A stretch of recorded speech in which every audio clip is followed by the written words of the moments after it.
দলের নেতা নেত্রীদের সামনে জয় শ্রীরাম স্লোগান এবং তা ঘিরে বিবাদ, উত্তেজনা, বিতর্ক নতুন নয়। তবে ভোটের মধ্যে এর উল্টো ছবি দেখা গেল মঙ্গলবার। সৌজন্যে তৃণমূল সাংসদ দেব। তৃণমূল প্রার্থীর প্রচারে মঙ্গলবারই উত্তরবঙ্গে পৌঁছন ঘাটালের বিদায় তৃণমূল সাংসদ। বাগডোগরা বিমানবন্দরের বাইরে দেবকে দেখেই জয় শ্রীরাম স্লোগান দিতে শুরু করেন কয়েকজন। এরপরের ছবিটা ব্যতিক্রমী। যারা স্লোগান দিচ্ছিলেন হাসি মুখেই তাদের দিকে এগিয়ে যান দেব। যিনি জয় শ্রীরাম স্লোগান দিচ্ছিলেন তাকেই জড়িয়ে ধরেন, হ্যান্ডশেকও করেন। জয় শ্রীরাম শুনতে হলো, সৌজন্যে আপনিও হ্যান্ডশেক করলেন দেখলাম। অনেকে ঠিক আছে, একটু দেবকে দেখলে একটু স্লোগান হবে না, তাহলে কি মানে দেব জানে কিভাবে পুরো ব্যাপারটা হ্যান্ডেল করতে হয়। আমার মনে হয় সবকিছু রাগ অভিমান দিয়ে হয় না, কিছু কিছু জিনিস ভালোবাসা দিয়েই হয়ে যায়, এবং যেটা দেখতেও পেলে। সম্প্রতি রামনবমীর দিন দেবের মুখেও শোনা গেছিল জয় শ্রীরাম স্লোগান।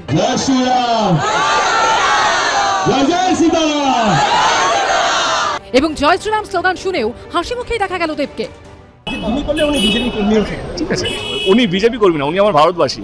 তার সবচেয়ে বড় পরিচয় হচ্ছে উনি ভারতবাসী, এবং আমরাই বিভাজন করে রেখেছি। আমরা হিন্দু, মুসলিম, টিএমসি, বিজেপি, গরিব বা বড়লোক, এইভাবে মানে ওদেরও দোষ না, বড় বড় নেতারা এইভাবে বিভাজন করে রাখে। বাট আমি সেই বিভাজন বিশ্বাস করি না, সবই ভারতীয়।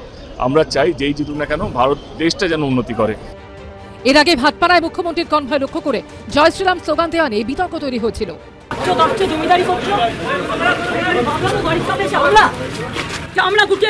ভিক্টোরিয়া নেতাজি সংক্রান্ত অনুষ্ঠানে নরেন্দ্র মোদীর উপস্থিতিতে মমতা বন্দ্যোপাধ্যায়ের ভাষণ চলাকালীন জয় শ্রীরাম স্লোগান দেওয়া হয়েছিল।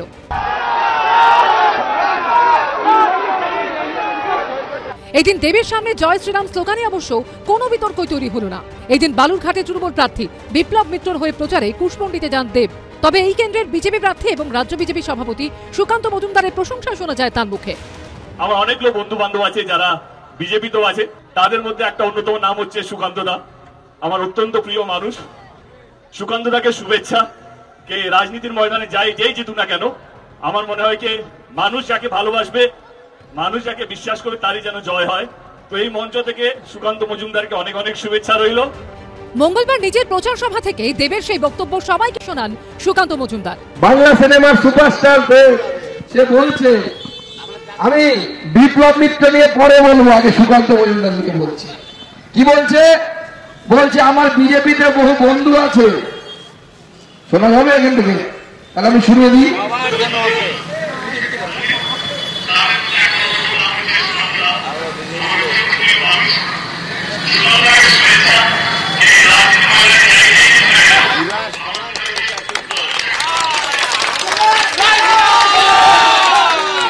দেব খুব ভালো ছিল, এমনি ভালো ছিল, তো বেকায়দায় পড়ে গেছে, ওই তৃণমূল হয়ে দাঁড়াতে হয়েছে। তো অসুবিধা নেই, আমি ওর বিরুদ্ধে প্রচারে যাব, ও আমার বিরুদ্ধে প্রচারে এসছে। তবে ভালো মানুষ সম্পর্কে তো খারাপ কথা কি বলবে? এর আগে দেবাংশু ভট্টাচার্য এসেছিল বালুরঘাটে সভা করতে অনেক আগে, এসে বলে গেছিল সুকান্ত মজুমদার ভালো লোক। তো এটা সুকান্ত মজুমদারের অ্যাকসেপ্টেবিলিটি। আপনি যদি দেবের এলাকায় যান তাহলে কি এই সেম ব্যাপারটা আপনার ক্ষেত্রেও আপনি রাখবেন? আমি দেবের এলাকায় যাই, তখন দেখা যাবে কি হবে, ক্রমশ প্রকাশ। 2014 সালে প্রথমবার সাংসদ নির্বাচিত হয়েছিলেন দেব। এবার জিতলে লোকসভায় হ্যাট্রিক। তবে সেই সঙ্গে সৌজন্যের নজিরও তৈরি করে চলেছেন তিনি। সমস্ত রকম গুরুত্বপূর্ণ শিক্ষণীয় খবরাখবর সবার আগে জানতে অবশ্যই আমাদের চ্যানেলটিকে সাবস্ক্রাইব করে রাখুন।